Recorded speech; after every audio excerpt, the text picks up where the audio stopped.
All right, the watch list for Friday, May 6th. Total chop fest today. Very, very tough trading today. I did not enjoy myself at all. The SPY does have some support at 204, so we'll keep an eye on that. Let's go right into the watch list because I'm worn out. SYNC, big volume, 25 million shares. It's actually a low float stock. You'd never know it though, but I don't know. Look at this candle. It closed strong. You wouldn't know it by looking at that candle, but actually look at this afternoon run. So I do want to watch this. It's very interesting tomorrow if it can get through, what was this afternoon high? 386. So, I mean, 387, and then maybe a push through 4, and then it might squeeze. So, again, there's a daily. I have to go to the weekly to see what it looks like. That's just huge volume. I think they got a deal with AT&T, I believe, if I'm not mistaken. So that's certainly one to watch tomorrow. LB. Now this one, it feels early. I'm trying to pan way out here. It feels early to put this on bounce watch, but just put it on I'm going to put it on a chart for tomorrow. But when it closed near its lows like that, it feels like it's got more to go. Let's look at the weekly on this one real quick too. You had this high back here was 67 and it closed at 70.53. That's also the 200 week. So, that's an area that might be worth watching, and it may just bounce tomorrow. We don't know, but it's always good to put little areas that, when you have an old high might become, old resistance might become support, and the 200 week right there too. That's kind of an interesting area. Not that I'll live and die by that, but anyway, I think LB probably has another down day or two in it. But we'll put it on a chart starting tomorrow. Yelp, we had on watch because it gapped up the other day and had a few red days, all right? And no trades in it today, but then I noticed in after hours, I guess they reported after hours, it's trading at 23.48. Let me zoom in a little bit here. Trading at 23.48. So you can see the 200-day, 23.58. So that'll be an area to note tomorrow. But we'll be playing that as a potential gap play tomorrow. It's over a lot of stuff, right? This will be a new high since early January. So anyway, we'll keep an eye on Yelp tomorrow as a potential gap play. Now, a whole bunch of bounce plays to throw at you. And just keep in mind, these are stocks that are getting beaten up, and with any kind of a market bounce or oil bounce in a lot of the cases, and I'll go over that as we do these. And MUR is one of those. It's certainly worth watching these, okay? Just to give an example, this was 37.48 about a week ago. It's right around 30 bucks right now. A big range today after already being down 4 or 5 days. So that's one stock I want to watch for potential bounce. I will only take it with a proper intraday setup. This is, believe it or not, this is actually interesting to me. QHC, looks like it came public. Well, that's weird because there's no volume here. 9,600. I'll have to do some research on this. I thought it was just a new issue.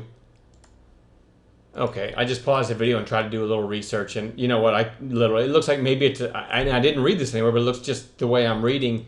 All I can see is like announces financial outlook for 2016, 400 million senior notes. I'm wondering if this wasn't a spin-off of something else. So with that in mind, I'm just going to pull this one off the list. I have no idea what to do with it.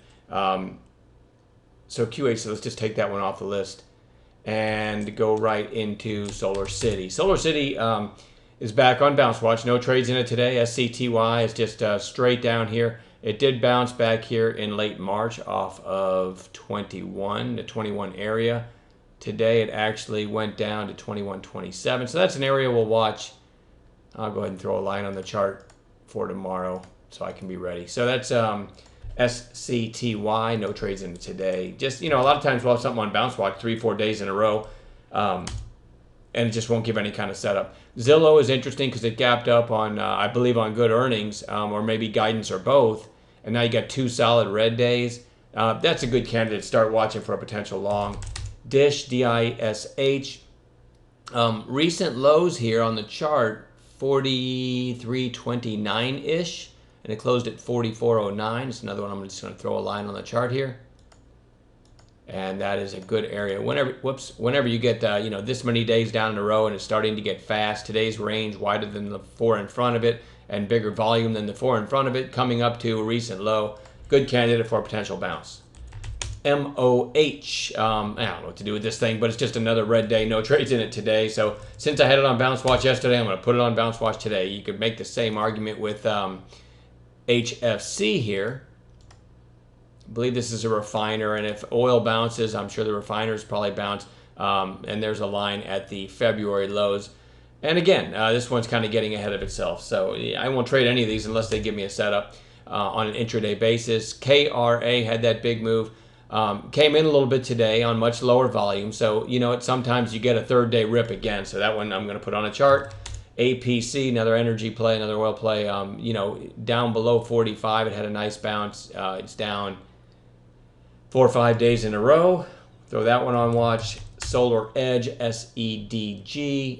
You know, this thing's held this 22 area here, a little bit above it here, kind of was resistance back here. And just like the others, it's kind of, this is the third, fourth day in a row, and today a wide range and pretty big volume. So we're going to watch SEDG for a potential bounce. And lastly, Under Armour. Watch this one, potential long. It did bounce off. Let's see, what was the low back here again? This was on the watch list today, 39.45. Today it got down to 39.28, so it took out those lows, but closed pretty close to where it opened.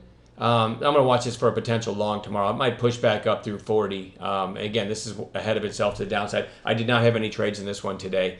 I'm not in love with this watch list, but you know, a lot of times when there's underlying weakness in the market, when I do my scans at night, the watch list ends up being populated with mostly bounce plays. And that just sort of, as you do that every night and you start to see a bunch of weak stocks several days in a row, that can kind of tell you, hey, the market, not that I need somebody to tell me, but the market's been pretty weak lately. Having said that, you know, I'm not going to chase any of these shorts, so I'm going to watch for bounces. And as always, we'll build a gap playlist in the morning as well and look for intraday setups and news plays on top of all that. So enjoy the rest of your evening, and we'll talk to you tomorrow.